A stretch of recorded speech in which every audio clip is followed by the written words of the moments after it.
और लौंडो क्या हालचाल। तो अगर आपने इससे पहले का वीडियो नहीं देखा है तो देख सकते हो, लिंक डिस्क्रिप्शन में है। तो बिना किसी देरी के शुरू करते हैं। तो एपिसोड की शुरुआत में हमें एक हॉल को बताया जाता है जिसमें हमारा लौंडा लिटिल फेरी डॉक्टर, हमारे लौंडे का भाई और एकेडमी का सबसे बड़ा प्रिंसिपल बैठा हुआ है और वो आपस में बात कर रहे हैं, ऐसा वैसा जेबो जेबो। मतलब कि यहाँ पर लिटिल फेरी डॉक्टर के ऊपर बात कर रहे होते हैं कि लिटिल फेरी डॉक्टर की जान बचाने के लिए उन्हें बोधिसत्व शारीरिक तत्व की आवश्यकता है, मतलब कि जड़ी बूटी की आवश्यकता है। अब इसके बाद इनके बीच थोड़ी बहुत और बातें होती हैं, जैसे कि उस हरामी यून सेन से कौन लड़ेगा, क्या पॉइजन गर्ल उसे हरा सकती है, और अगर इसी बीच में हम पर और लोगों ने हमला किया उस जड़ी बूटी को छीनने के लिए तो हम उनसे कैसे निपटेंगे। और इन सबके बीच ऐसी बातचीत होने के बाद ये लोग अपने अपने कमरों में निकल जाते हैं। अब इसके बाद हमारा लौंडा अपने कमरे में पहुंचता है तो उस जानवर की लाश को अपनी स्टोरेज अंगूठी से बाहर निकालता है और उस जानवर को बाहर निकालने के बाद उसकी नजर सबसे पहले उस जानवर के पंखों पर पड़ती है जो कि 30 फुट लंबे थे। अब इसके बाद हमारा लौंडा यहाँ पर थोड़ा बहुत सोचता है और सोचने के बाद उन पंखों को उस जानवर से अलग कर देता है। अब इसके बाद हमारा लौंडा यहाँ पर इस जानवर के साथ बहुत कुछ करने लगता है, मतलब कि देखने लगता है कि इस जानवर से उसे कौन कौन सी चीजें प्राप्त हो सकती हैं। अब इस वजह से यहाँ पर इस जानवर की बदबू फैलने लगती है, जिसके कारण जिया भी अपने कमरे से निकलकर यहाँ पर आ जाती है। अब इसके बाद इन दोनों के बीच बात होती है, ऐसा वैसा जेबो जेबो, जहाँ पर जिया इस जानवर के बारे में हमारे जान को बहुत सारी जानकारी देती है कि कैसे जियान इस जानवर का जादुई कोर, मतलब कि वो जादुई पत्थर प्राप्त कर सकता है। और हाँ, अगर जिया यहाँ पर नहीं आती तो हमारा जान पंखों के अलावा इस जानवर से कुछ भी प्राप्त नहीं कर पाता। अब इसके बाद जिया भी इस जानवर से एक सामान ले लेती है, मतलब कि जो जानवर के नाखून थे वो जिया अपने पास रख लेती है। अब इसके बाद हमारे लौंडे को इस जानवर के अंदर से 5 खून की बूंदें भी प्राप्त होती हैं जो हरे रंग की होती हैं। और हाँ, ये 5 हरे रंग की बूंदें याद रखना, क्योंकि ये 5 बूंदें हमारे लौंडे को एक बार बहुत ही ज्यादा मुसीबत में डालेंगी। खैर वो सब आपको आगे सुनने को मिलेगा कि हमारा लौंडा इन बूंदों के कारण कितनी बड़ी मुसीबत में फंसेगा। और इसके अलावा इस जानवर से हमारे जान को एक जादुई पत्थर भी प्राप्त होता है, मतलब कि जादुई कोर भी प्राप्त होता है। और फिर इसके बाद यहाँ का मामला रफा दफा होता है और हमारे जान सो जाता है और सुबह होती है और हमारा जान अपने कमरे से बाहर आता है और अपने भाई से मिलता है। और यहाँ पर इन दोनों के बीच थोड़ी बहुत बातें होती हैं, जहाँ पर हमारे जान को पता चलता है कि इसका छोटा भाई, मतलब कि इसका बीच वाला भाई डाग वेंग के 4 स्टार पर पहुंच गया है। अब इतने में हमारा जान इनसे बात कर ही रहा होता है, तभी एक बाहर से बुड्ढा आता है और वो हमारे जान और जान के बड़े भाई से कहता है कि एकेडमी की सबसे बड़े प्रिंसिपल ने तुम दोनों को तुरंत बुलाया है, क्योंकि हरामी यून सेन इस शहर से बहुत जल्द निकलने वाला है। अब ये सब सुनने के बाद हमारा जान तुरंत ही उसी हॉल में पहुंच जाता है जहाँ पर एकेडमी के सबसे बड़े प्रिंसिपल बैठी हुई हैं। वहाँ पर वो देखता है कि लिटिल फेरी डॉक्टर वहाँ पर पहले से ही उपलब्ध है। अब इसके बाद यहाँ पर इन सबके बीच बात होती है और फिर इतने में सीन शिफ्ट होता है और ब्लैक एम्परर सेक्ट की ओर बताया जाता है, जहाँ पर भी हमारे जियान और यून सेन के ऊपर बात चल रही होती है, क्योंकि यून सेन के पास बोधि तत्व है और हमारे लौंडे के पास एक रैंक 7 की गोली है, इसलिए वो भी बात कर रहे होते हैं। अब यहाँ पर इनके बीच बहुत सारी बातें होती हैं कि यून सेन को उनके, मतलब कि उनकी मंजिल तक कैसे पहुंचाया जाए और हमारे लौंडे से वो गोली कैसे छीनी जाए। अब इसके बाद समय गुजरता है और यून सेन ब्लैक एम्परर सिटी से निकल जाता है और उसके निकलते ही बहुत सारे लोग उसके पीछे लग जाते हैं। अब पीछा करते करते बहुत समय गुजर जाता है, लेकिन यून सेन की ओर से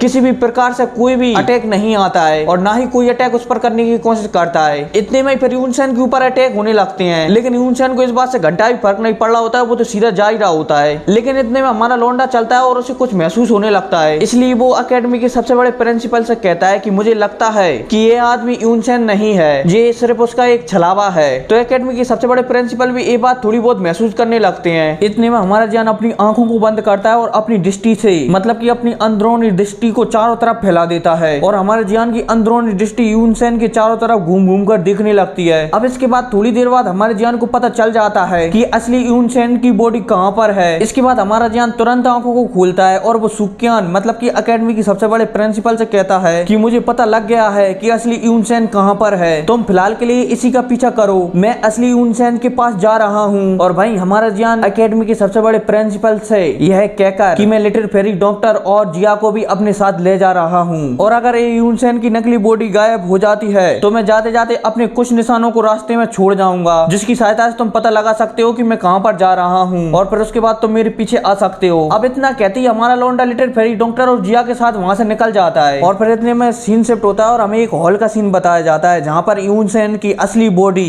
अपनी आंखों को बंद कर बैठी हुई है और भाई यून सेन के आस पास तलवारें निकल चुकी हैं और बस लड़ाई होनी अब बाकी रह गई है। अब इतने में इन सबके बीच बात चली रही होती है, इतने में आसमान से जोर से हंसी सुनाई देती है, हा हा हा हा। और फिर इसके बाद वो हंसी कहती है, ओहो यहाँ चल रहा है असली मुकाबला, अच्छा हुआ मैं समय पर पहुंच गया, वरना मैं यहाँ का दिलचस्प मुकाबला देखने से चूक जाता। अब इसके बाद यहाँ पर इनके बीच बात होती है, ऐसा वैसा जेबो सोचे वो मुझे जोम ब्रेकिंग पिल दे दो और पता नहीं कौन कौन सी बातें होती हैं। और इन्हीं बातों के बीच में यहाँ पर सबको पता चल जाता है कि इसका नाम मतलब कि हमारे लौंडे का नाम यनजाओ नहीं बल्कि जियान है। और ये जियान और कोई नहीं बल्कि जी गेट का लीडर है जो कि कुछ सालों पहले ही ब्लैक कॉर्नर में बना है। और तो और यहाँ पर हमारे लौंडे को हैंग फेंग के बारे में भी पता चल जाता है कि ये घुसड़ बुड्ढा और कोई नहीं बल्कि हैंग फेंग है। और हाँ, ये हैंग फेंग वही है जो कि हमारे मास्टर का पहला चेला था और इसी ने हमारे मास्टर को मारा था। और हाँ, ये ओलोप सोल से कैसे बचा इसके बारे में भी बता ही देता हूँ। वो क्या है ना, इसके पास एक फ्लेम थी जो कि 15वें नंबर की सबसे पावरफुल फ्लेम थी। तो इसने उस ओलोप सोल के बंदे के साथ डील कर ली कि मैं तुम्हें ये फ्लेम दे दूंगा और तुम मुझे छोड़ दो। तो भाई वो ओलोप सोल का बंदा भी उस फ्लेम की लालसा रखता था, इसलिए उसने हांग फेंग की आत्मा को छोड़ दिया। और तो और उसने थोड़ी बहुत हांग फेंग की मदद भी की जिससे कि हांग फेंग की आत्मा किसी दूसरे शरीर में जा सके। हालांकि हांग फेंग की ये बॉडी इसे ज्यादा दिनों तक तो जिंदा नहीं रख सकती थी, इसलिए वो हमारे लोंडे से बदला लेने की तैयारी कर रहा होता है। लेकिन इसी बीच उसे